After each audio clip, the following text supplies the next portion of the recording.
आज की एक और बड़ी खबर है गुजरात से। आज गुजरात में भूपेंद्र पटेल ने दूसरी बार मुख्यमंत्री पद की शपथ ले ली है, लेकिन इस शपथ ग्रहण से ज्यादा आज प्रधानमंत्री मोदी की इस तस्वीर की चर्चा हो रही है।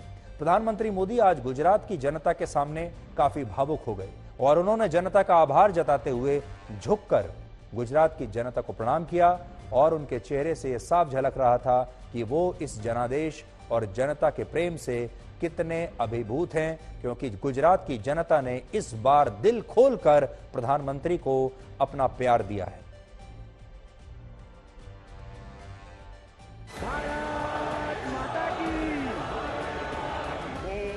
भूपेन्द्र रजनीकांत पटेल ईश्वरना नामे सौगंध लઉં છું કે ऋषिकेश गणेश भाई पटेल, राघवजी भाई हंसराज भाई, श्री बलवंत सिंह, चंदन सिंह राजपूत।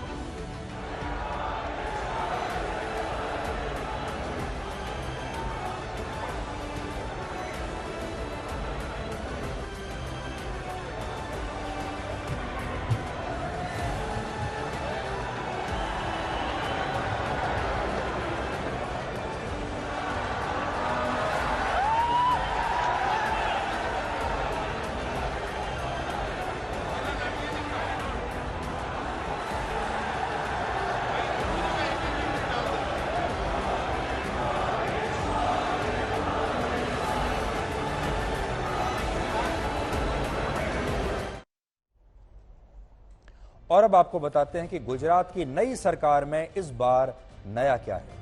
पहली बात, इस सरकार में सभी जातियों के प्रतिनिधित्व का ध्यान रखा गया है। जैसे सरकार में सबसे ज्यादा 4 मंत्री पाटीदार यानी पटेल समुदाय से हैं और इनमें मुख्यमंत्री भूपेंद्र पटेल भी शामिल हैं। गुजरात में पटेल समुदाय की आबादी लगभग 18% है और इस बार बीजेपी को पटेलों के 50% से भी ज्यादा वोट मिले हैं, इसलिए उनका ध्यान तो रखना ही था। इसी सरकार में बाकी जातियों और समुदायों का भी पूरा ध्यान रखा गया। 17 नेताओं के मंत्रिमंडल में कुल मिलाकर 7 नेता ऐसे हैं जो पिछड़ी जातियों से हैं, 2 नेता आदिवासी समुदाय से हैं और 1 नेता दलित समुदाय से है। तो ये आप कॉम्बिनेशन देखिए, सवर्ण 7 हैं, ओबीसी 7, एससी 2 और एसटी 1। गुजरात में पिछड़ी जातियों की आबादी है 37%, आदिवासी समुदाय की आबादी है 15% और दलितों की आबादी 6% है। अगर आप देखेंगे तो गुजरात की नई सरकार में समाज के सभी वर्गों के प्रतिनिधित्व का पूरा ध्यान यहां पर रखा गया है। पूरे नेताओं को सबको जगह दी, सबसे ज्यादा फोकस पिछड़ी जातियों और सवर्णों पर रखा गया है। दूसरी बात, इस सरकार में अनुभवी नेताओं को प्राथमिकता दी गई है। 16 मंत्रियों में से 12 मंत्री ऐसे हैं जो 3 या उससे ज्यादा बार विधायक बन चुके हैं। इनमें कनुभाई देसाई सबसे अनुभवी मंत्री हैं जो 8 बार विधायक है।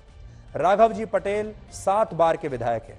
पुरुषोत्तम सोलंकी 6 बार विधायक बन चुके हैं। यानी ये वो 3 नेता हैं जो इस सरकार में सबसे ज्यादा अनुभवी हैं।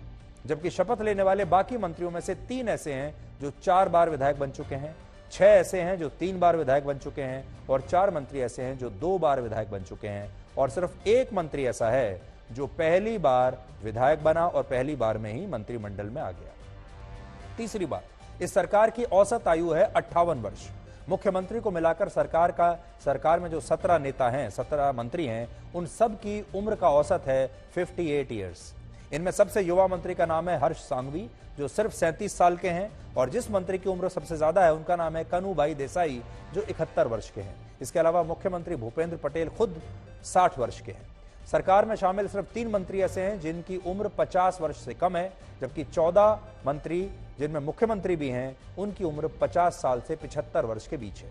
इसके अलावा 17 सदस्यों वाली इस सरकार में 61 से 70 साल के सबसे ज्यादा 7 मंत्री हैं। चौथी बात, इस सरकार में कुल 6 नेता ऐसे हैं जिन्हें पहली बार मंत्री बनाया गया है, जबकि 11 नेता ऐसे हैं जो पिछली सरकारों में भी मंत्री रह चुके हैं। पांचवी बात, इस सरकार में सिर्फ 1 महिला को मंत्री बनाया गया है और उस महिला का नाम है भानुबेन बाबरिया। भानुबेन तीसरी बार विधायक बनी है और इससे पहले वो राजकोट म्युनिसिपल कॉर्पोरेशन की काउंसिलर रह चुकी हैं। छठी बात, पहले के मुकाबले इस बार पढ़े लिखे नेताओं को ज्यादा जगह मिली है। 16 मंत्रियों में से 12 ऐसे हैं जो 12वीं पास हैं, 7 ग्रेजुएट हैं और 1 मंत्री ने डॉक्टरेट की पढ़ाई की हुई है यानी पीएचडी की पढ़ाई की है। इसके अलावा मुख्यमंत्री भूपेंद्र पटेल ने खुद सिविल इंजीनियरिंग में डिप्लोमा किया है। 7वीं बात यह कि इस सरकार के गठन में गुजरात के अलग अलग क्षेत्रों का भी पूरा ध्यान रखा गया है। पिछली बार के मुकाबले बीजेपी ने इस बार सौराष्ट्र और दक्षिण गुजरात के इलाकों में सबसे ज्यादा अच्छा प्रदर्शन किया, इसलिए सबसे ज्यादा पांच मंत्री भी इसी क्षेत्र से बनाए गए, जबकि उत्तर गुजरात से 4 और मध्य गुजरात से 3 नेताओं को सरकार में जगह मिली। जिसके अलावा कांग्रेस से आए 4 नेताओं को भी मंत्री बनाया गया है। बड़ी बात यह है कि हार्दिक पटेल और अल्पेश ठाकुर, जो कांग्रेस छोड़कर बीजेपी में आए थे, उन्हें मंत्री नहीं बनाया गया है। और हार्दिक पटेल को तो पूरी उम्मीद थी कि उन्हें सरकार में मंत्री जरूर बनाया जाएगा, लेकिन ऐसा नहीं हुआ, इसलिए हार्दिक पटेल को इस मंत्रिमंडल में जगह नहीं मिली। ये गुजरात की जनता की जीत है, माननीय नरेंद्र भाई के पर विश्वास की जीत है और ये विकास की जीत है। हमने माननीय नरेंद्र भाई का संकल्प है कि गुजरात को विकसित, जो भारत को विकसित राष्ट्र बनाना है, वो तो गुजरात को भी हम विकसित राज्य बनाएंगे और आगे ले जाएंगे।